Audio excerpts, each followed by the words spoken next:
কিছু কিছু অভিভাবকের ধারণা বড় বোনের যদি স্বামী না থাকে, মানে বড় খালতো বোনের যদি স্বামী না থাকে, তাইলে নাকি ছোট খালতো বোনের জামাইয়ের লগে কথা কইলে নাকি ছোট খালতো বোনের জামাই বড় বোনের লিগে পাগল হয়ে যাইব, এরপর খালতো বোনের নাকি সংসার ভেঙে যাইব, মানে এরপর নাকি সেই জামাই নাকি বড় বোনের বিয়ে করে ফেলবো।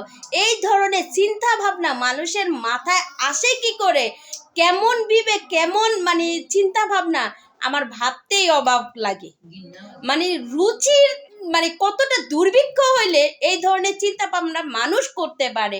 যে বোন হচ্ছে বড় মানে একটা ছোট ভাইয়ের মানে সমান ভালোবাসে, ছোট ভাই কয়া জানে, যাকে দেখে, যাকে শুনে, কোনো বোন আজকে এই পর্যন্ত পৃথিবীতে পাইছেন যে কোনো বোন তার বোন জামাইরে লইয়া হচ্ছে পালায়া গেছে? হ্যাঁ, মানুষের চিন্তাধারা। আর যে মানুষগুলো এই সমস্ত কথা বলে সেই মানুষগুলো জানে যে মানে বোনের রুচি কি, টেস্ট কি, ঠিক আছে? সব খাবার মা বোনে খায় না, সব খাবার বা বোনের লাইফে বোনে একটা খাবারই টেস্ট করছে, ঠিক আছে? এরপরে আর কোনো খাবার টেস্ট করে না। এত ইজি না যে বোনের আছে যে কোনো খাবারটা টেস্ট করানো, ঠিক আছে? মানুষের চিন্তা ভাবনা কিরকম, আমি এই ধরনের মানে কি আমার মানে ঘৃণা লাগে, ঠিক আছে? একেবারে ঘৃণা লাগে মানুষের এই ধরনের রুচির মানে বিবেকের রুচির দুর্ভিক্ষতার আর কথাগুলো শুনে, ঠিক আছে?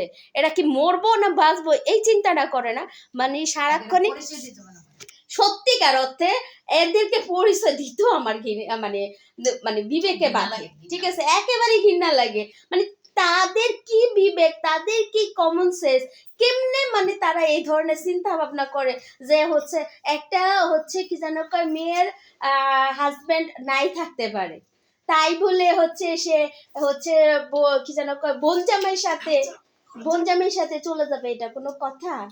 এটা কোনো বিবেক?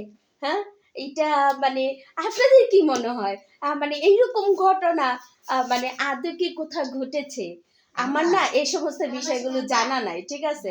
আর অ্যাকচুয়ালি সবার এরকম রুচির দুর্ভিক্ষতা হয় নাই যে হচ্ছে এইরকম হচ্ছে মানে